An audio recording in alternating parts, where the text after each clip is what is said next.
through his little brother Ron. Ron and I used to work together. Wait a minute, baby, correction, big brother. Big brother. Yeah, right there. Just say little big brother. No, how His big brother. brother? Big brother. Anyway, so Ron and I used to work together for a number of years, and what I discovered was with the Peels, it's a whole bunch of Peels, right? That's right. So I hadn't met any of the other ones, but Ron and I used to always have these conversations, man. Just, you can never make a statement without having a discussion or a debate or an argument, right? So I think there was somebody had a cookout or something. I met my man Rich here, right? He came down. I said, well, I said, boy, you can't say nothing to this guy without a conversation. Yes, sir. So our latest conversation was about a couple months ago. I was in Atlanta, and I needed to catch a ride, and my brother-in-law said, "Man, here, you ought to try this new thing called Uber."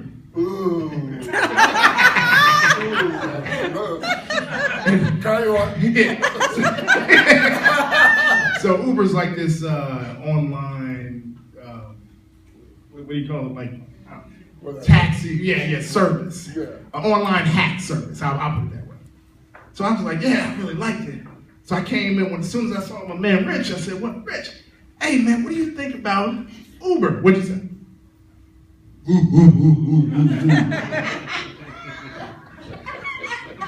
We had a half an hour conversation about why Uber was going to end the world as we know it today. I don't think so. No, it's going background. We went from everything from background checks to. I said, boy, this is where the Peels come from. So anyway, I was told to toast him on his 60th birthday. So I came up with some rules for you that I discovered online that you might find handy. So I'm gonna read them to you. Come on with it. These are things you need to remember going into your 60s. Thank you. I know. So rule number 1. Yes, sir. At 60 years old, your birthday suit is going to need a lot more ironing. We can go with that. We can go with that, right? We go with that. At 60, you got to remember. Excuse me, Jackie. You can still chase women, but only downhill.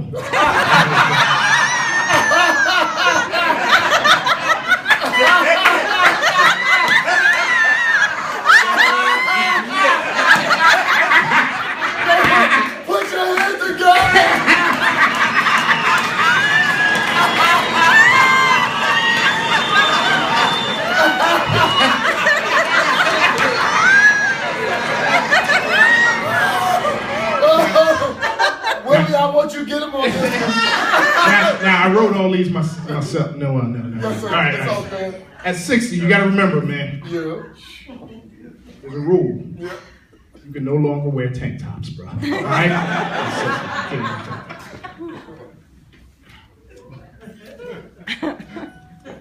At 60, you got to remember. He can't remember. You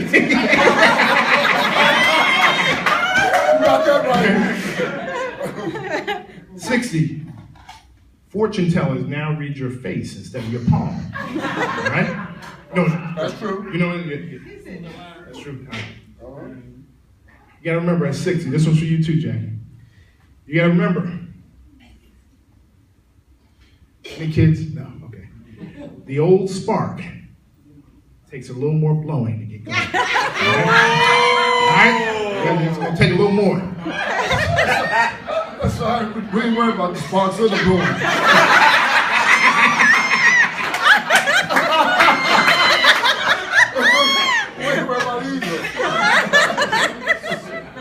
Now, you also got to be careful because when Jackie says, hey, you got to pull in your stomach a little more, you got to be careful because you can get a hernia, right? You can get a hernia. Be careful. No, I'm just saying, you got to be careful at 60. Look at this stomach. Did you check this up before you took it? That's a keg, baby. That's a keg. And you're not 60 yet. Yeah. Hey, I'm supposed to be roasting you, man. See what I'm saying? You damn peels, man. Sit down and shut up, man. I'm sorry. All right. How long you gonna roast me? 20 minutes is up. This is funny. I can't stop laughing. All right, here's the last one. You gotta remember at 60. Yes. This is for Jackie probably also. Okay. You gotta remember at 60, you can never totally, completely Yes. trust your farts. Okay?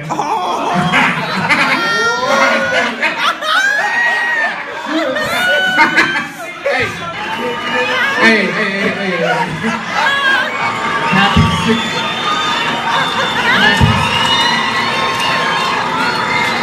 Hey, happy 60th birthday, bro.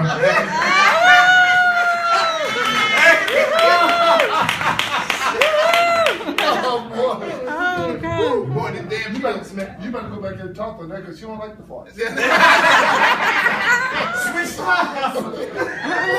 Oh, boy. Man, why is this mic so wet, man? You sweating? What's the deal? I'm sweating that. Oh, you haven't sweated? Yeah, My turn. Oh, yeah, okay.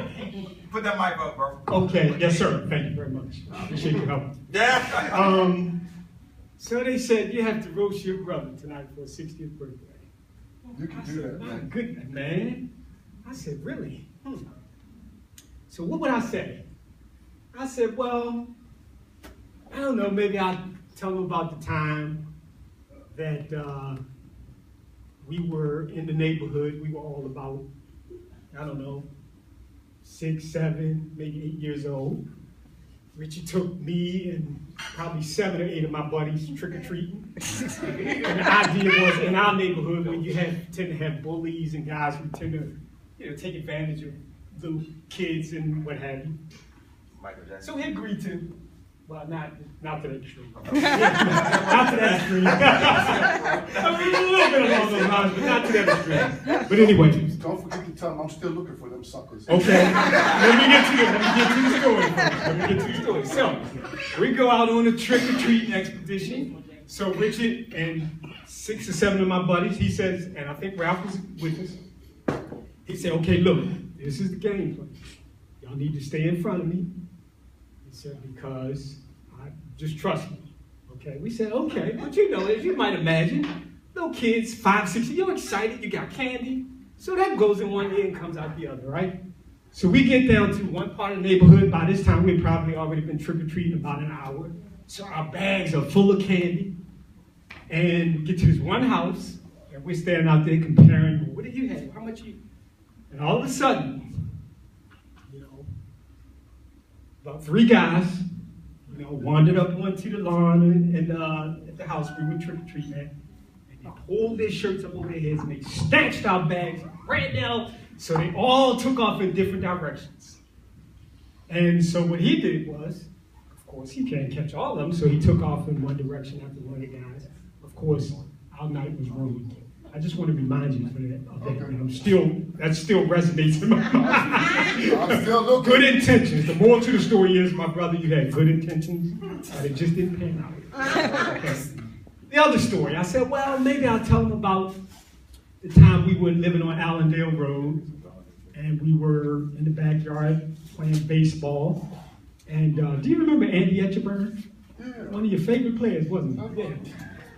So Richard thought we were back there throwing the baseball, and he thought he was Andy Etcheburn, as he said. He took and wound up, and he threw the baseball right through Mama's back door. And guess who got blamed for it? He took responsibility for it.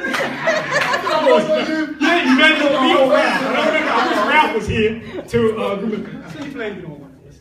But you know what? It was all good. The moral to the story is we all had fun. That's right. Then I thought maybe I'll tell them about the other story. Okay, yeah, I know full stories. So I said, well, maybe you should tell them about the time that we were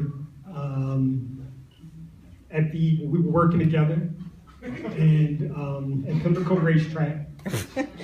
And my brother said, very, very gracious, got me the job and everything. It was a beautiful, beautiful opportunity for me. I was working. Something that you need to learn about. Okay, you don't want to go there, Mr. I was working. W-O-R-K, okay, I-N-G. Keep saying it over and over in your mind. Okay? But anyway, so working track security. But my dear beloved brother is so generous with his good fortune. He had some luck at the track. Nice, wad of money comes up to me. Have you had lunch? I said, no, I haven't taken. Here, it's on me. Go get yourself some lunch. Go get yourself whatever. Have it's on me. I don't even remember how much money he gave me. Well, as you might imagine, I guess about an hour or two later. Didn't take that long. He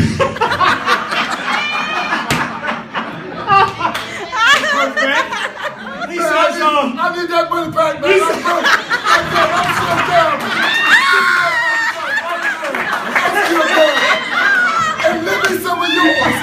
Wait a minute, Ron. He's supposed to be racing you. He's supposed to be doing it to you, man, not yourself. I need to say anymore. So, as he said, he came back and said, have you had dinner yet? I said, no. He said, hey, by the way, I need to. I said, go ahead, man. It's not a problem. Not a problem. The moral to the story is, big heart. He tried to help, but I understood. But I'll say all that to say that we've had many special memories growing up together. Absolutely. It's my big brother. I love you with all my heart. I do love you too, man. And this is a wonderful opportunity. I thank Jackie, your lovely bride, You're a great for man. putting this together. I'd like to just leave you with this.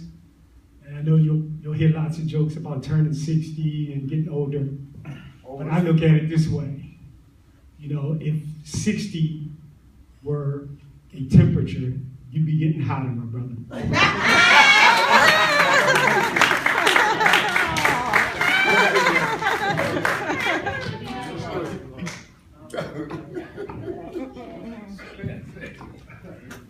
Good evening, everyone. Good job, good job, good job.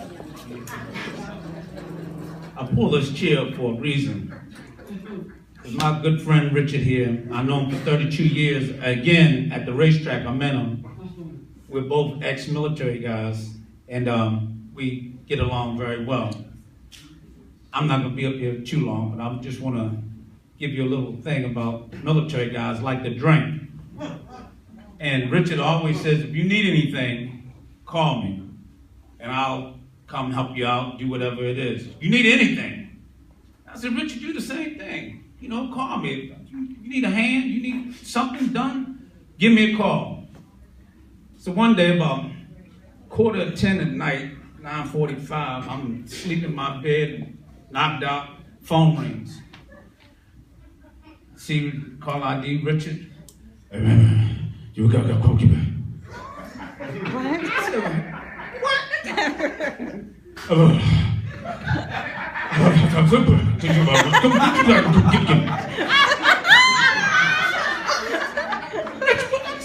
We talking about Richard, it's 10 o'clock, man. Where you at? Where you? Are you home? Man, I'm drunk as shit, man. I'm drunk. You got to come get me. I'm drunk. I said, where you at, Richard? I don't know where I'm at. Let me look around. Wait a minute. I don't know where I'm at. It says Pimlico. I'm at the track. I said, okay, Richard, don't go nowhere. Don't do nothing. So I speed over there, get over there. I said, Richard, come get in the car, man. Come get in the car. I can't move. I said, Richard, you have to get your big ass up. I can't lift you. I'm down here. I can't lift you. You got to crawl, something, roll over here, but you got to get in this car. I'm not going to drive that little yellow matchbook